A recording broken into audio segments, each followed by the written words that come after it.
Assalamualaikum warahmatullahi wabarakatuh.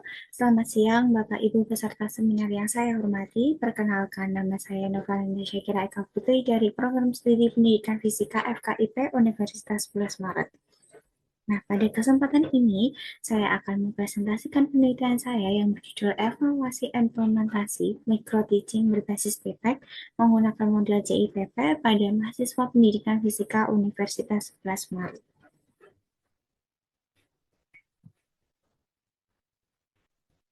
Nah, di era digital seperti sekarang, calon guru itu tidak hanya dituntut untuk menguasai materi pembelajaran, tetapi juga harus mampu memanfaatkan teknologi dalam proses mengajar. Namun, berdasarkan temuan awal di program studi pendidikan fisika UNS itu masih ada beberapa kendala. Misalnya, mahasiswa masih mengalami kesulitan dalam menyusun RPP ataupun modul ajar yang sesuai dengan kurikulum merdeka, dan penggunaan teknologi saat micro-teaching itu juga belum sepenuhnya terintegrasi dengan strategi pembelajaran yang tepat. Selain itu, setelah meninjau beberapa penelitian sebelumnya, saya menemukan bahwa sebagian besar penelitian itu hanya fokus pada persepsi kompetensi tipe mahasiswa. Jadi belum banyak yang mengevaluasi bagaimana penerapannya secara nyata dalam praktik mengajar. Nah, penelitian ini mengevaluasi program micro-teaching secara menyeluruh menggunakan model CIPP juga masih cukup terbatas di penelitian lain, khususnya pada pendidikan fisika. Karena itu, penelitian ini menggabungkan kerangka TIPEK sebagai indikator kompetensi mengajar dan model CIPP sebagai model evaluasi program untuk melihat efektivitas micro-teaching secara lebih komprehensif.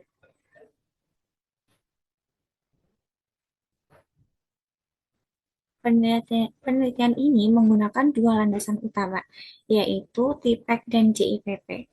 Untuk TIPEK menekankan bahwa seorang guru perlu untuk mampu mengintegrasikan tiga komponen utama, yaitu penguasaan materi, pedagogi, dan teknologi. Contohnya, dalam pembelajaran fisika, mahasiswa tidak hanya memahami konsep hukum Newton, tetapi juga harus mampu memilih media seperti simulasi pen interactive simulations dan menggunakannya dengan strategi pembelajaran yang sesuai. Sementara itu, model CIPP juga digunakan untuk mengevaluasi program dari empat aspek, yaitu konteks, input, proses, dan produk. Penelitian ini menggunakan metode mixed methods, di mana data kuantitatifnya diperoleh dari angket yang diisi oleh 60 mahasiswa, yang kemudian data kualitatifnya diperoleh melalui wawancara dengan 7 mahasiswa dan 3 dosen, serta diperkuat dengan observasi dan analisis dokumen seperti RPP dan video praktik mengajar. Selain itu, validitas datanya juga dijaga melalui triangulasi dari beberapa sumber tersebut.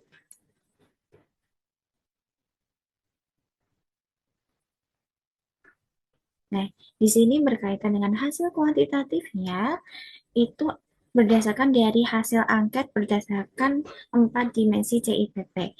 Yang pertama, pada aspek konteks, hasilnya itu sangat baik.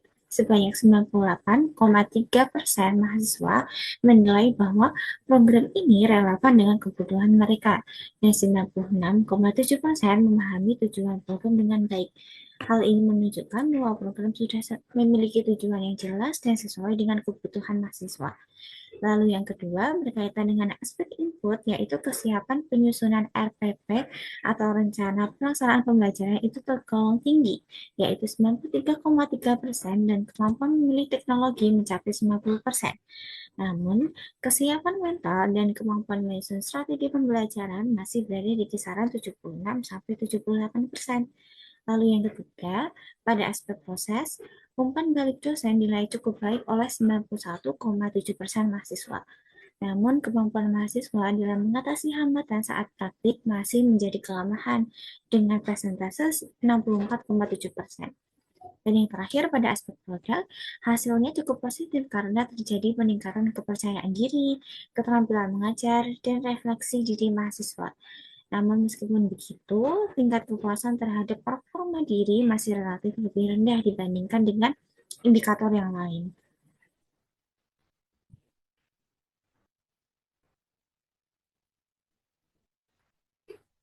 Nah, untuk selanjutnya berkaitan data kualitatif ini memberikan gambaran yang lebih mendalam terkait hasil dari data kuantitatif sebelumnya. Nah, kendala yang paling banyak dirasakan mahasiswa adalah rasa gugup dan kurang percaya diri saat praktik mengajar. Hal ini dialami oleh sekitar setengah dari jumlah responden. Selain itu, beberapa mahasiswa juga mengalami kesulitan dalam menyusun RPP atau modul ajar, serta menghadapi kendala teknis saat menggunakan media pembelajaran. Nah, dari observasi dosen, ditemukan juga beberapa miskonsepsi yang sebelumnya tidak terlihat dari data angkat. Contohnya, masih ada mahasiswa yang menggunakan pendekatan pembelajaran yang terlalu berpusat pada guru.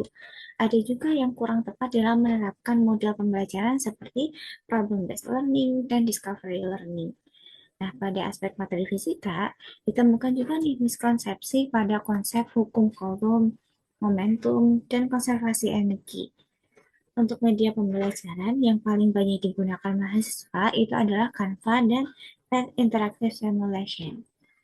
Nah, mahasiswa di sini juga memberikan beberapa masukan, seperti perlunya feedback dosen yang lebih merata, panduan penyusunan RPP yang lebih jelas, dan adanya sesi latihan sebelum praktik micro teaching itu.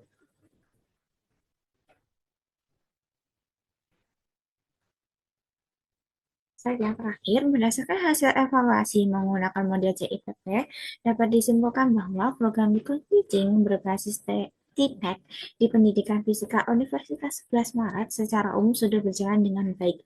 Program ini dinilai relevan dengan kebutuhan mahasiswa dan mampu meningkatkan keterampilan mengajar serta kepercayaan diri mereka. Namun, masih terdapat beberapa hal yang perlu diperbaiki, terutama pada aspek input dan proses, seperti kesiapan strategi pembelajaran, manajemen waktu, serta masih adanya miskonsepsi pada aspek pedagogik maupun konten fisika. Nah, oleh karena itu, penelitian ini merekomendasikan beberapa perbaikan, seperti penyusunan panduan RPP yang lebih sistematis, pemberian feedback yang lebih terstruktur, dan penambahan sesi latihan sebelum praktik resmi itu dilakukan. Oke, demikian presentasi yang dapat saya sampaikan. Terima kasih atas perhatiannya. Wassalamualaikum warahmatullahi wabarakatuh.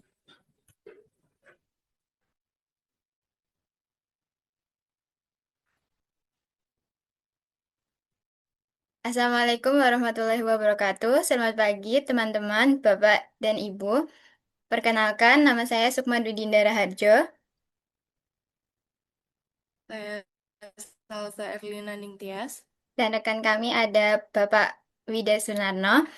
Pada kesempatan pagi ini, kami akan mempresentasikan kajian mengenai transformasi gamified assessment via Zepquiz sebagai inovasi instrumen formatif untuk pendidikan berkualitas.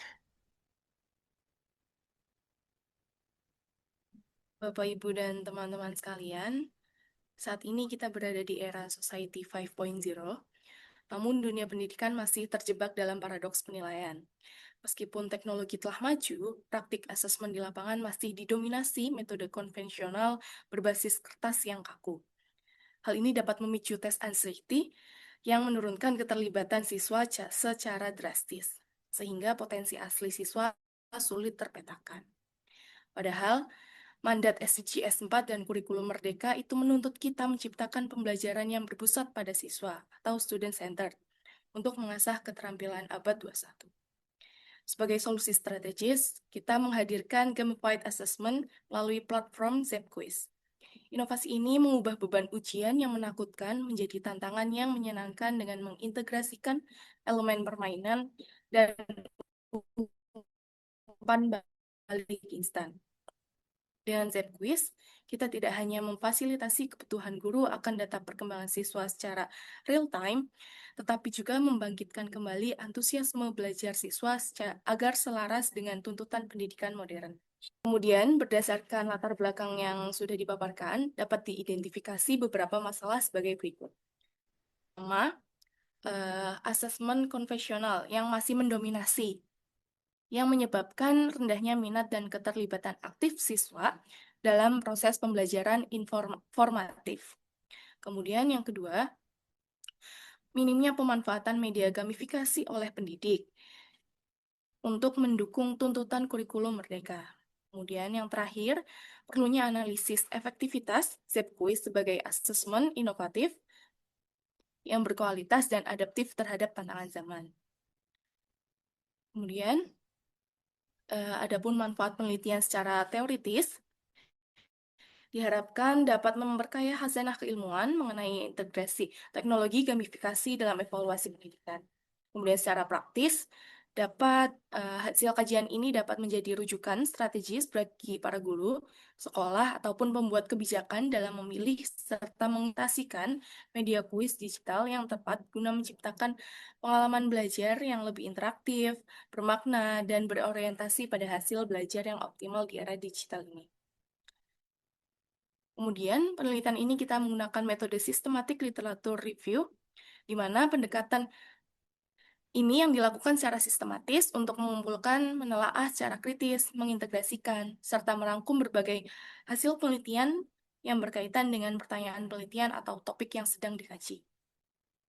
Dalam penelitian ini, peneliti menelusuri artikel-artikel ilmiah yang diperoleh menggunakan kata kunci asesmen formatif ZQuiz. Artikel yang dianalisis dibatasi pada publikasi tahun 2020 hingga 2026. Setelah proses pencarian dilakukan, diperoleh 5 artikel yang memenuhi kriteria penelitian.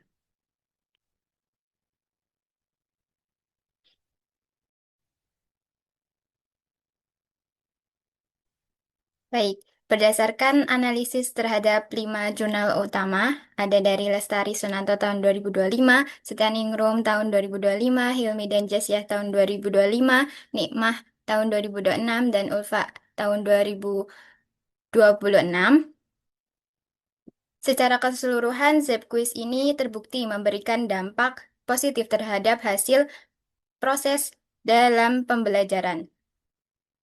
Jika kita analisis lebih lanjut, ada beberapa poin penting dari hasil temuan 5 jurnal utama tadi yang didukung oleh beberapa jurnal pendukung juga. Yang pertama, dari sisi fitur gamifikasi, ada avatar, leaderboard, dan tantangan, serta pengaturan waktu yang mampu meningkatkan keterlibatan siswa dalam pembelajaran. Selain itu, fitur ini juga mengurangi kecemasan atau tes anxiety sebagaimana didukung penelitian oleh Nikmah tahun 2026 dan Mandasari Wulandari tahun 2025. Kedua, dari sisi efektivitas asesmen formatif, ZQuiz ini menyediakan umpan balik secara langsung atau real-time feedback. Hal ini membuat proses evaluasi menjadi lebih cepat, efisien, dan adaptif terhadap kebutuhan siswa. Temuan ini juga sejalan dari penelitian Ulfa tahun 2026 dan Ramadhani tahun 2025. Ketiga, terjadi transformasi pembelajaran yang mana dari pembelajaran yang berpusat pada guru atau teacher center menjadi berpusat pada siswa atau student center learning. Dalam hal ini, guru berperan sebagai fasilitator, sedangkan siswa menjadi lebih aktif dan mandiri dalam belajar. Hal ini juga didukung oleh penelitian Setianingrum tahun 2025 dan Hilmi Jasyah tahun 2025. Selain itu, jika dikaitkan dengan konteks yang lebih luas, penggunaan ZQuiz ini relevan dalam tujuan pendidikan berkualitas di SDGs nomor 4. Karena ZQuiz ini mampu meningkatkan kualitas pembelajaran, mendorong pembelajaran lebih interaktif dan inklusif, serta mendukung pemerataan hasil belajar. Dengan demikian, ZQuiz tidak hanya berperan sebagai media evaluasi, tetapi juga sebagai inovasi pembelajaran yang mampu meningkatkan kualitas pendidikan secara menyeluruh.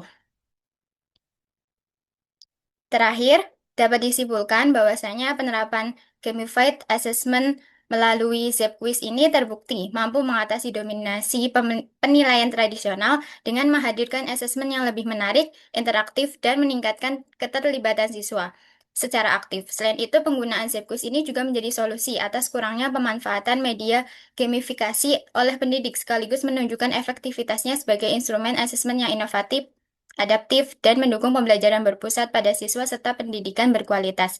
Saran dari Kami penulis perlu adanya pelatihan dan dukungan teknologi dalam penerapan Gamified berbasis web quiz ini dalam pembelajaran. Sekian dari kami, kurang lebihnya mohon maaf. Wassalamualaikum warahmatullahi wabarakatuh. Assalamualaikum warahmatullahi wabarakatuh. Salam kenal untuk Bapak, Ibu, dan teman-teman sekalian. Perkenalkan, saya Uswatul Hasana dari Universitas Pembangunan Nasional Veteran Jawa Timur.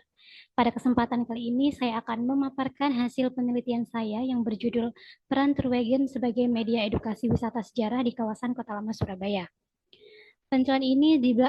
Penelitian ini dilatar belakangi oleh pentingnya pengembangan wisata sejarah yang tidak hanya bersifat rekreatif, tetapi juga edukatif, khususnya di kawasan Kota Lama Surabaya.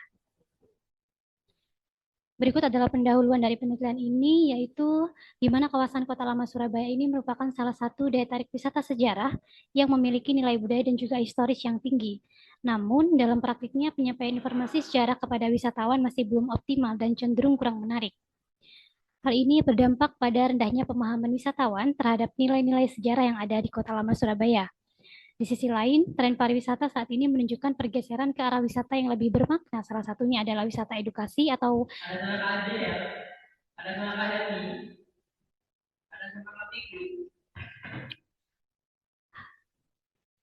salah satunya adalah wisata edukasi atau kita kenal dengan sebutan edutourism. Maka dari itu dibutuhkan sebuah inovasi media edukasi yang mampu menyampaikan informasi secara efektif, menarik, dan juga interaktif. Salah satu inovasi tersebut adalah pemanfaatan Turwegen sebagai media edukasi wisata sejarah. Berdasarkan latar belakang tersebut, penelitian ini memiliki tujuan untuk menganalisis peran Turwegen sebagai media edukasi dalam meningkatkan pemahaman wisatawan terhadap sejarah di Kota Lama Surabaya. Dengan demikian, penelitian ini diharapkan dapat memberikan kontribusi baik secara teoritis maupun praktis dalam pengembangan wisata edukasi. Penelitian ini menggunakan pendekatan kualitatif dengan metode deskriptif yang bertujuan untuk memahami fenomena secara mendalam, di mana data dikumpulkan melalui 3 teknik utama, yaitu observasi langsung di lapangan, wawancara mendalam dengan wisatawan, pengelola, dan juga pemandu wisata, serta dokumentasi. Selanjutnya, data dianalisis melalui tahapan reduksi data, penyajian data, dan juga penarikan kesimpulan. Informan dalam penelitian ini yaitu adalah wisatawan, pengelola, dan pemandu wisata untuk menjaga keabsahan data menggunakan teknik triangulasi, baik triangulasi sumber dan juga metode. Berikut hasil dan pembahasan dari penelitian ini. Karakteristik dan operasional Turwegen seperti yang kita lihat di sini. Berikut adalah peta rute perjalanan Turwegen yang dimana akan melewati 15 titik bangunan bersejarah seperti yang bisa kita lihat, yaitu ada Penjara Kalisosok, Kantor Telkom Garuda, Digishoves Bank, Gedung Internasio, Jembatan Merah Plaza, Hotel Arcadia, Gedung Cerutu, Jembatan Merah, Gedung Singa, Pabrik Sirup Siropen atau Pabrik Limun, Gedung Maybank, Kantor Polrestabes Surabaya, Pos Blok Gereja Santa Perawan Maria, dan juga PTPN atau Gedung HVA. Berikut adalah tampilan dari Turwegen. Turwegen ini merupakan mobil wisata yang memiliki struktur gaya klasik tempo dulu yang dirancang untuk sebagai media mobilitas wisatawan dalam menikmati tur sejarah dengan kendaraan tersebut. Turwegen ini merupakan dari bahasa Belanda yang dimana artinya adalah mobil wisata. Tarif yang dikenakan dalam satu kali rute perjalanan Turwegen ini yaitu sebesar Rp20.000. Dalam satu kali rute berkisar sekitar 25 menit sampai 30 menit. Untuk operasional tersendiri pada weekday ini dimulai pada pukul 15.00 sampai dengan 12.00 waktu Indonesia Barat, dan pada weekend dimulai pada pukul 8 hingga pukul 22 waktu Indonesia Barat. Selanjutnya ditemukan bahwa bentuk penyampaian edukasi dalam Turwegen ini menggunakan metode verbal atau penjelasan secara langsung, di mana pemandu wisata akan menjelaskan kepada wisatawan mengenai bangunan-bangunan bersejarah yang ada di rute perjalanan Turwegen tersebut. Yang kedua, menggunakan teknik storytelling atau narasi sejarah yang ada. Pemandu wisata akan mengemasnya secara menarik agar wisatawan tidak merasa terlalu bosan atau jenuh mendengarkan penjelasan dari pemandu wisata mengenai sejarah, mengenai fungsi bangunan atau mungkin perubahan fungsi bangunan, dan juga terdapat bentuk penyampaian edukasi melalui visualisasi langsung pada objek sejarah ketika menggunakan tur dari tour wagon ini, wisatawan dapat melihat secara langsung bentuk atau visualisasi dari objek-objek sejarah yang diceritakan oleh pemandu wisata, sehingga wisatawan dapat mendapatkan gambaran atau pemahaman yang lebih jelas terhadap penjelasan dari pemandu wisata tersebut. Lalu ditemukan juga adanya interaksi wisatawan dan antara wisatawan dan pemandu wisata. Pemandu wisata akan memberikan kesempatan kepada wisatawan untuk berdiskusi atau melontarkan pertanyaan terkait narasi-narasi atau mungkin terkait sejarah yang ada di Kota Lama Surabaya tersebut. Selanjutnya ditemukan peran tour wagon sebagai media edukasi di sini, yaitu tour wagon sebagai media edukasi berbasis interpretasi langsung. Dan juga peran tour wagon di sini yaitu menggabungkan pembelajaran dengan transportasi wisata, di mana tour wagon tidak hanya berfungsi sebagai alat transportasi, tapi juga sebagai media interpretasi yang menyampaikan informasi sejarah secara langsung di lokasi tersebut, yaitu kawasan Kota Lama Surabaya. Walaupun peran tour wagon ini dapat meningkatkan pemahaman dan keterlibatan wisatawan, di mana penyampaian edukasi yang dilakukan dari beberapa metode tersebut oleh pemandu wisata dapat meningkatkan pemahaman dan juga keterlibatan wisatawan dalam mempelajari sebuah sejarah di kawasan Kota Lama Surabaya.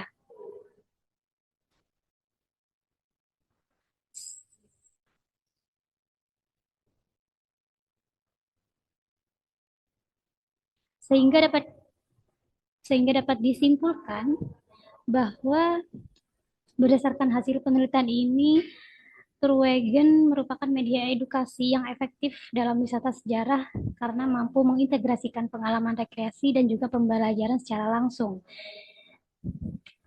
di mana hal ini dapat meningkatkan pengalaman belajar wisatawan yang tidak monoton atau dikemas secara menarik, sehingga dapat memperkuat daya tarik kawasan Kota Lama Surabaya. Adapun saran yang dapat diberikan dari penelitian ini yaitu perlunya peningkatan kualitas pemandu wisata melalui pelatihan atau pengembangan fasilitas pendukung seperti sistem audio dan media digital yang akan digunakan, serta penguatan materi interpretasi agar lebih struktur dalam berstorytelling. Itu saja, sekian yang dapat saya sampaikan. Terima kasih atas perhatiannya. Terima kasih. Wassalamualaikum warahmatullahi wabarakatuh. Baik, Assalamualaikum warahmatullahi wabarakatuh. Selamat pagi untuk Bapak, Ibu, dan rekan-rekan sekalian. Saya Nikade Yuwanita Ariana Ardianti. Pada kesempatan ini, saya akan mempresentasikan hasil seminar paper yang berjudul Dampak Cyberbullying dalam Interaksi Sosial Siswa di Era Digital. Paper ini menggunakan pendekatan sistematik literatur review, di mana kami mensintesis 32 artikel ilmiah dari rentang tahun 2020 hingga 2025, yang bersumber dari 5 basis data ilmiah, yaitu Google Scholar, Sinta, Garuda, Scopus, dan Science Direct. Kajian ini berada di persimpangan 3 bidang ilmu, yaitu sosiologi pendidikan, psikologi remaja, dan literasi digital, yang semuanya berkaitan erat dengan tantangan dunia pendidikan di era teknologi saat ini.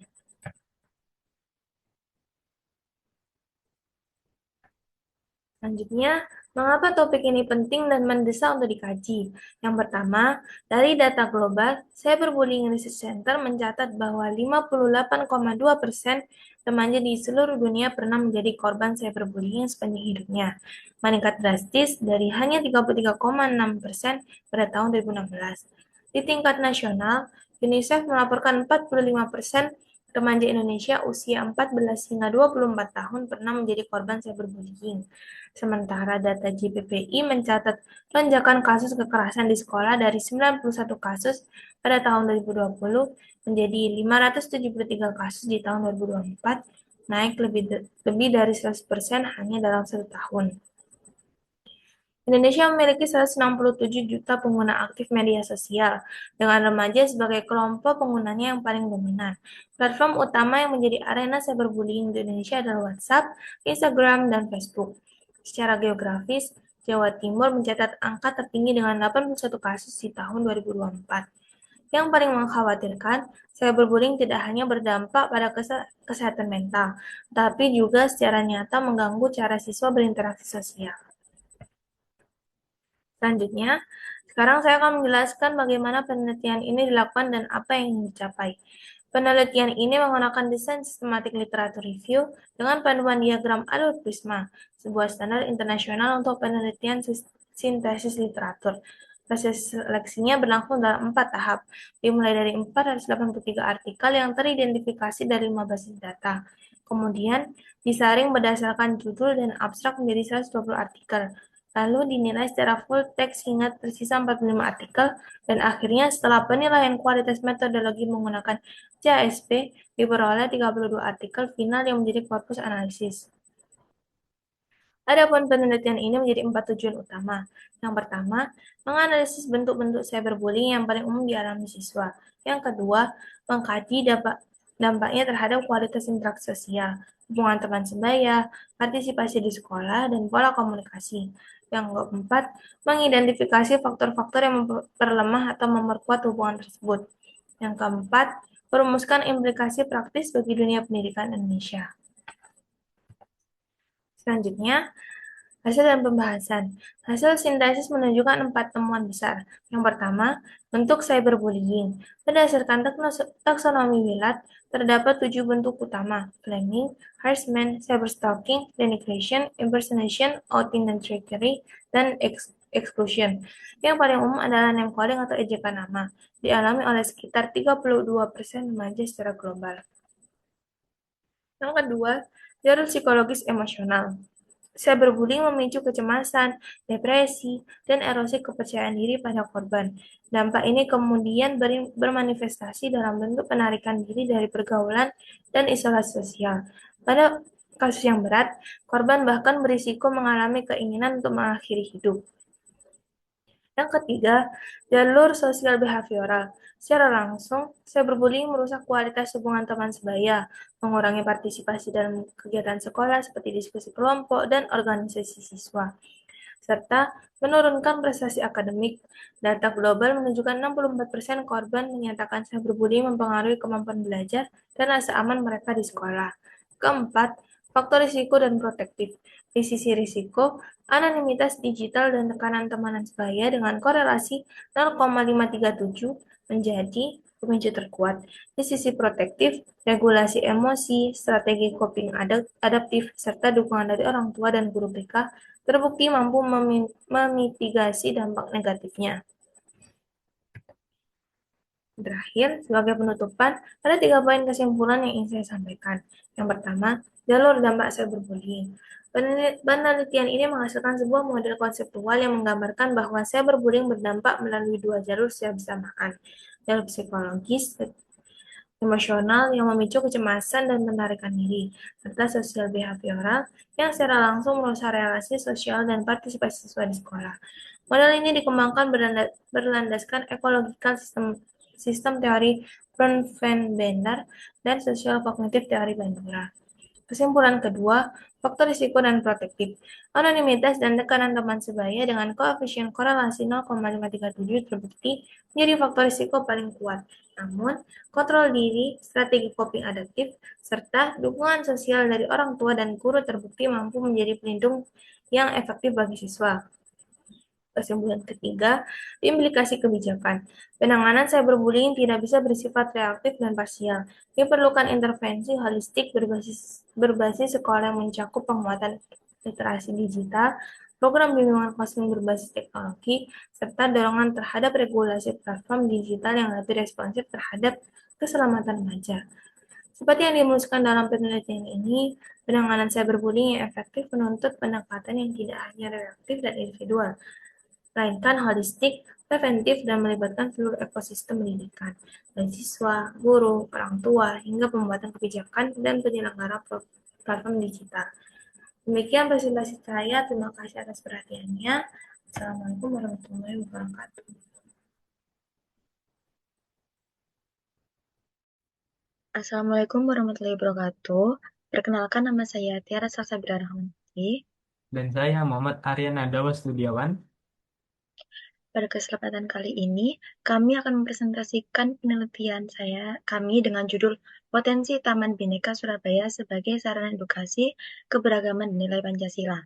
Penelitian ini membahas bagaimana taman sebagai ruang publik tidak hanya berfungsi sebagai tempat rekreasi, tetapi juga sebagai media pembelajaran non-formal yang mampu menanamkan nilai-nilai karakter kepada masyarakat. Latar belakang penelitian ini didasari oleh fenomena menurunnya nilai moral dan sikap toleransi di kalangan generasi muda saat ini. Pembelajaran karakter yang selama ini dilakukan di sekolah cenderung masih bersifat teoritis, sehingga belum sepenuhnya efektif dalam membentuk perilaku nyata. Oleh karena itu, dibutuhkan alternatif pembelajaran yang lebih kontekstual dan berbasis pengalaman langsung.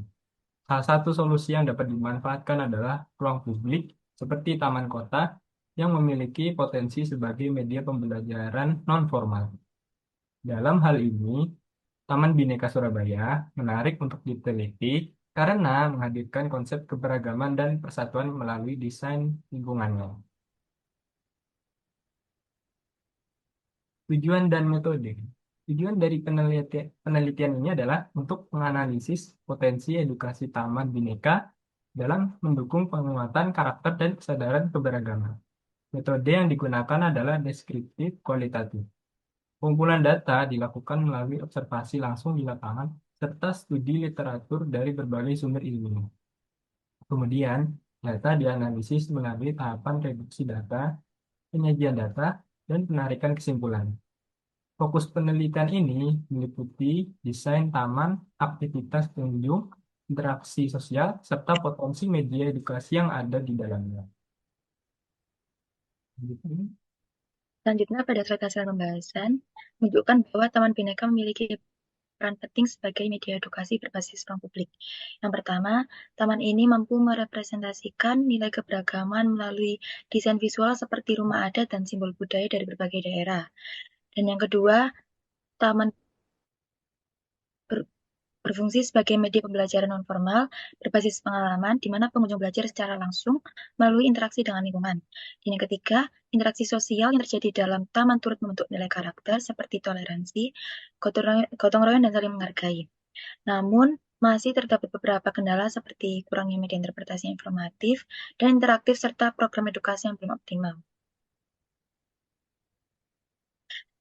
Jadi kesimpulan dari penelitian ini yaitu taman memiliki potensi besar sebagai ruang edukasi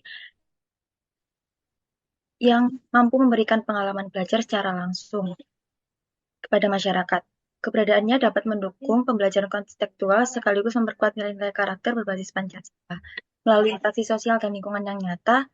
Namun demikian, untuk memaksimalkan peran tersebut, masih diperlukan optimalisasi pada aspek media edukasi serta pengelolaan program yang lebih terstruktur dan berkelanjutan. Dengan pengembangan yang tepat, taman ini berpotensi menjadi model ruang publik edukatif yang dapat diterapkan di berbagai wilayah di Indonesia. Itu yang dapat kami presentasikan. Terima kasih atas perhatian. Wassalamualaikum warahmatullahi wabarakatuh.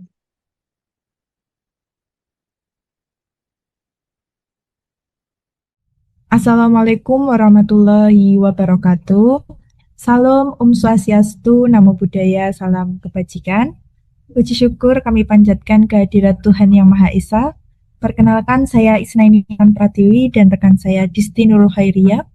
Video ini merupakan bagian dari pelaksanaan seminar artikel yang membahas mengenai studi literatur komparasi platform digital pembuatan modul Genially, Canva, Horizon Flipbook, dan Live Worksheet bagi pemula.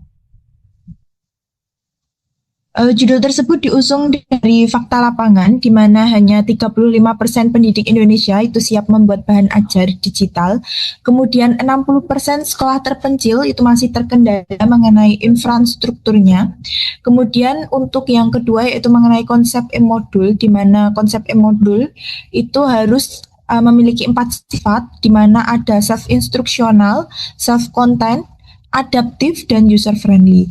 Kemudian e-modul harus mengkombinasi kata dan gambar supaya lebih efektif. Kemudian menurut kebijakan bahwa kurikulum merdeka itu harus mendorong literasi digital dan pembelajaran itu berpusat pada siswa. Kemudian dari latar belakang tersebut dapat diidentifikasi masalah bahwa bagaimana perbandingan Canva, Haizen Flipbook, Genially, dan LiveWorksheet dari sisi kemudahan, desain, interaktivitas, dan efektivitas pembelajaran. Kemudian untuk metode pada penelitian ini menggunakan sistematis literatur review atau SLR, di mana sumber data diperoleh dari Google Scholar, Sinta, Portal Garuda, dan ResearchGate. Kemudian kriteria inklusi artikel itu terbitan tahun 2021 sampai 2025, kemudian topiknya mengenai e-modul, kemudian informasi mengenai platform mulai dari keunggulan maupun kekurangannya. Kemudian untuk yang keempat yaitu jurnalnya terindeks.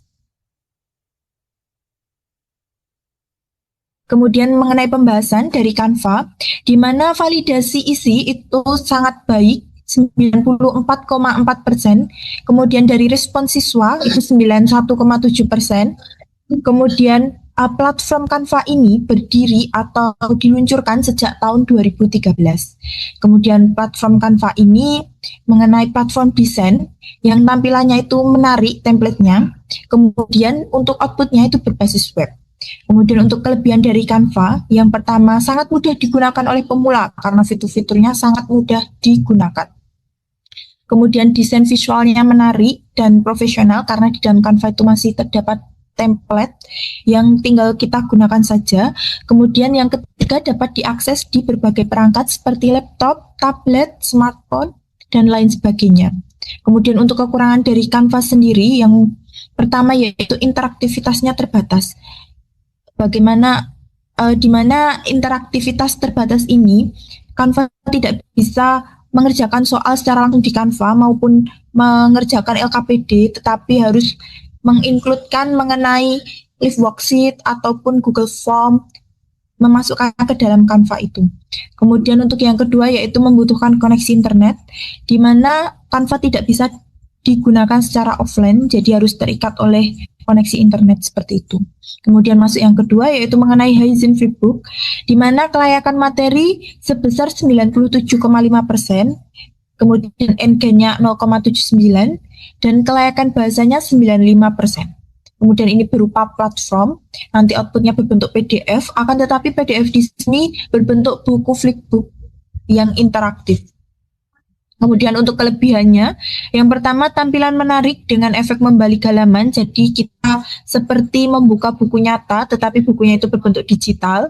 Kemudian mendukung multimedia, jadi video, audio, atau gambar itu bisa dimasukkan ke dalam Haizen Flipbook. Kemudian terintegrasi dengan Canva, jadi kita bisa menggunakan template Canva, kita gunakan ke Haizen Flipbook-nya.